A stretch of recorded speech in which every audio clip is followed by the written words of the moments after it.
Hey you guys, welcome back to my YouTube channel. I am Melanie. In today's video, I thought I would give you guys some tips for college, honestly. I've been in college for quite some time. I've also dropped out for a little bit too. So I've learned a lot is the whole point of the story. I'm also a college graduate, but I'm back to being a college student. It's a whole thing. I know. No, like literally, I felt like I've experienced many lives at community college. I've never been to university, but community, I've been a college dropout, I've been a college graduate, and I've been a college student, and I still am a college student. So I feel like I have learned a lot. And I want to give you guys the tips so maybe you don't make the same mistake with dropping out. No, I'll say this, you guys. Dropping out, actually looking back, was the best decision I had made at the time because it really helped to give my brain a break from doing school since high school. It gave me like time off to figure out what I wanted to go back to community for, and I was able to do fashion school for a little bit as well. I just feel like it was a good thing. I just didn't feel like it at the time. I figured I'm gonna give you guys some like kind of basic tips. It's really hard because when you're getting into community college, the first one I'm gonna talk about is classes and registering. If you are a first-time college student, basically like how it works is that if you have like 75 credits plus, you're the first to register for classes in college. If you have 0 credits, you're the last on the totem pole to register for college, all within like the week span. It's hard to give the advice because of depending who's watching this video. You could be just starting college and then I'm telling you register for classes and then you can't yet. So it just depends of what place you're at in college. If you're like in that range, take my advice accordingly. So for me, very exciting. I've actually officially completed 65 credits of college. I know. Withdrew some classes that we are not going to talk about. I like registered for like around 90 something credits total, but some of those classes unfortunately didn't work out. But the ones that did work out, yay! It's still a big deal. By the end of this term, I'm gonna have 66 completed because I'm taking PE and that's 1 credit, and yeah. But technically that's not completed yet. So by June, I'm gonna have 66, but right now we have 65. I am very close to the 75 credit mark. I already have my next 2 terms ready to go because I want to get to that 75 credit mark, because if I'm at that mark, well, because right now, like I am so close to it, you guys, since I'm 60 plus credits, I can register very early. That's a perk of like being in college for so long. You could register for classes really fast. Basically the difference, I know it's not a big deal, but it is to me. The difference for me is that it's a day difference. Right now when I had to register for the next 2 terms in college, I had to wait a day after because the students with the 75 credits or more get a day ahead of time, which isn't like a big deal, and I'm still able to register like right away the next day. But it'd just be nice to be the first person, not gonna lie, because I've been in college for so long. I already have an education plan of what I'm doing. I feel like when you get to this point in your age, like especially being 26 for me, in the mid 20s, like I'm so much better of doing my homework. I mean, I always did my homework in college. I've passed, you guys, but I just would always put it off to like the end, where I feel like now I'm so good with doing it at the top of the week. I have my routine down. I'm like focused, game time, in it, committed. I really take away from it. I felt like I used to get a lot more help, and sometimes I still need it. I still have, don't get me wrong. There's some classes. One of my classes I had to get a tutor for. Like sometimes I still need it, but I really try my hardest. If I don't need the help, I won't. But again, I know in the future I will need help because I know there's going to be classes I'm going to need help. But with the classes that I don't need help, I try to really take away as much as I can on my own. And I think that's just like growing up, because my younger 20s, that was harder. But I still passed, obviously, you guys. I'm very close to the 75 credit mark. I'm very hoping after completing the next 2 terms, I'm going to get to that mark. And then I get to be the first person to register, like one of the first students that gets that credit mark. The whole point of this advice is, depending of where you're in that ranking, register for classes immediately. Right away when you have your opening, whether if it's 10 credits, 70 credits, whatever the heck. It just depends of where you're at in the week with your credits. Register right away. Honestly, when I first started college, I had some college credits from my high school, but I don't even know if they technically had counted yet. I wasn't graduated from high school when I registered, probably most likely, but I also don't remember because it's been so long ago. Regardless if I had the credits or not, because that even took a bit to get, because again, it's like with high school, I was like on the low totem pole when I registered. I remembered I had to wait like forever to register, and it's so crazy because now like I can register like very quickly because I'm so close to like the 75 credit mark, so I'm at the 60 credit mark. But originally I had essentially 0 credits and I'd have to like wait. Regardless of where you're at on the totem, as I'm trying to explain, register your classes immediately. If you don't, it makes it really hard. And honestly, if you're starting off college, get the prereqs out the way. That's another advice. Get them out the way. I still have some prerequisites I need to do, not gonna lie. And am I putting them off?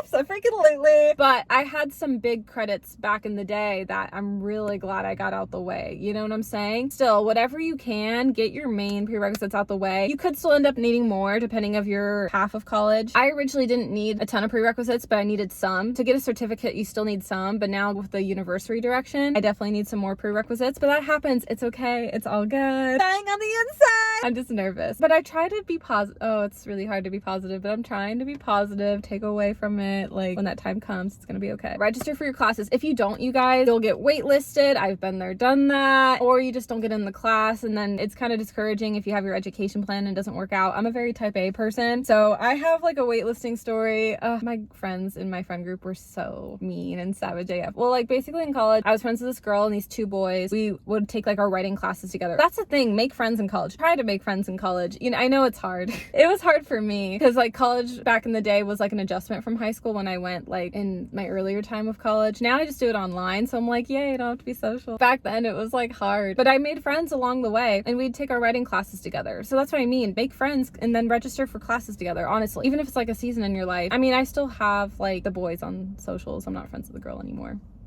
Friendship fallouts every freaking time, I swear. Boys are just less drama, I'm just gonna be honest. No, but it's really sad because her and I did used to be really close. Literally, it was such like boys, girls, like me and her had our own thing and the boys would have their own thing and then we'd bicker, but it's like team girls, team boys, you know. It was a whole thing and it was so much fun at the time, but no, sadly her and I had a friendship fallout. I don't really talk with the boys that actively anymore, but I've been meaning to like hang out with them. It's just life happens. Well, one of them has a girlfriend, so I never know to be like, I don't want to be. Well, also the guy that has a girlfriend too tried sliding in my DM and I'm like, I kind of don't want to hang. I know he wasn't interested, he was just a little flirt. No, because I told the other guy that I was like, he did that and he was like, yeah, he just does it. And I was like, I know that. I'm like, we were all friends. I'm not an idiot. That's what I mean. It's so much fun being friends. But I don't know, maybe as like a group, I'd be down. I had a group chat with them at one point and then I just shut out. I don't talk to people. But anyways, make friends in college. But the boys back in the day, they were so savage with me. They were like, you're not gonna get in the class, you're waitlisted. I was like, watch me, I'm gonna get in. It was like our favorite professor and I didn't know they were gonna take it, and then once I realized they were going to, I ended up realizing I want to take it with this professor and I needed the class. I was like, crap, but I registered. I was like at the end though, I was like 5th or 6th waitlisted, so I was like, I am not getting it, but I'm like, we're just gonna hope that we do. And the tip is, if you are on a wait list, by the way, go to class. You never know, people could drop out. I'm telling, my story time though, way worse. Nobody dropped out. Well, that's what it looked like. The class was packed and I was like, why? I think it was a mix. People needed that class, but also the professor was really good, so literally like that was why. But it was terrible. I'm like, I might not get in this class. That's why the boys were being so mean. They were like, you're not gonna get in, like this class is packed, you're on wait list. And I was like, you know what, I was like, freaking watch me. I loved that I proved the boys wrong, I'll tell you that. But it was out of luck, I swear. I think the professor, I think he had favoritism towards me. Because I was like, you guys, I'm telling you, I remembered being the 5th or 6th on the list. I was like, I'm not getting it. I think he purposely bumped me up. Oh, 1000%. During attendance, what had happened was there were definitely 2 people that were gone. But I knew like I was like one of the last people on the list. I guess sometimes people from wait lists could drop out. That's true too. That could have happened as well. Yeah, because it's like, oh, you're waitlisted. That could have happened. Okay, that could have been another reason why I bumped up then. Okay, that's possible. Sometimes people do drop. I guess that could have happened. I kind of forgot about that. But my professor could only let 2 people from waitlist in the class. And I knew I was like towards the back of the waitlist. And so I was like, I'm screwed. I'm out. And all of a sudden, my professor looks at the list and is like, Melanie, hi, do you want to be in this class? And I was like, yes. I was like, thank you. Like, I don't even know how I pulled it off. Like, I was like, I'm not getting in. And I was so relieved I got in. Loved the professor, had a ton of friends in the class. I was like, please. But my guy friends, the boys, they were so salty AF. They were like,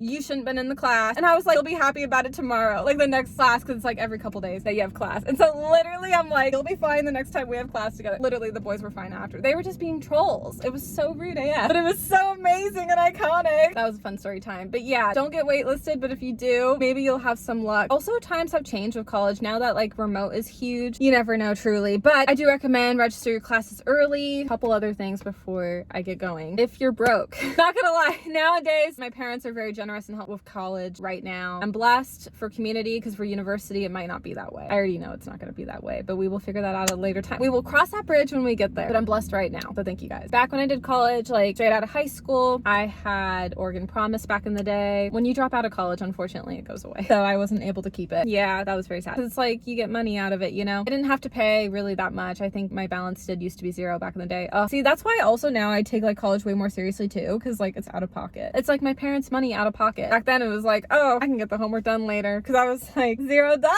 I also had a lot of talent grants from just doing extracurriculars like student government and the newspaper team. But also, I will say this, I did get into Phi Theta Kappa, which is an honor society that doesn't really help with anything, but I'm excited about it though regardless, because I've had a lot of universities start to reach out to me, so it opens the door for scholarships for university. So it's gonna help in the long haul for when my parents won't pay for university. So it's all good no matter what. Yay. College is stressful, man. Y'all get it if you go to college. So if you can, try to get a talent grant or a scholarship. It does save money. Sometimes with sports in college, you gotta take a lot more classes though. That's why I actually don't do sports in college, because you actually have to have like 12 credits or more to be on the team, and I'm like, I'm going part-time, no way. Very sad. I wish I could do a sport, but I'm not going to do that. But if you want to do that, sports will help you cover as well. That's another thing. Be involved if you want to be.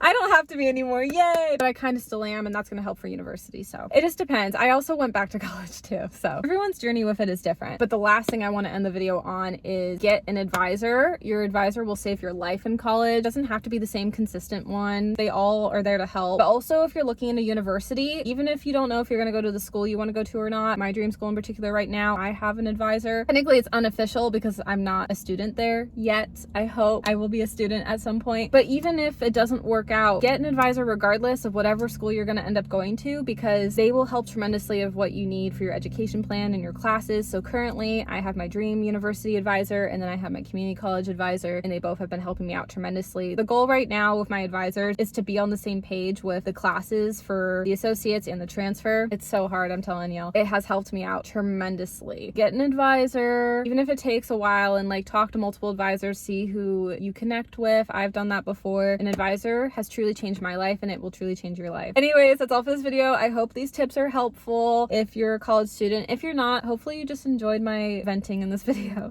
and I'll see you guys next time. Bye.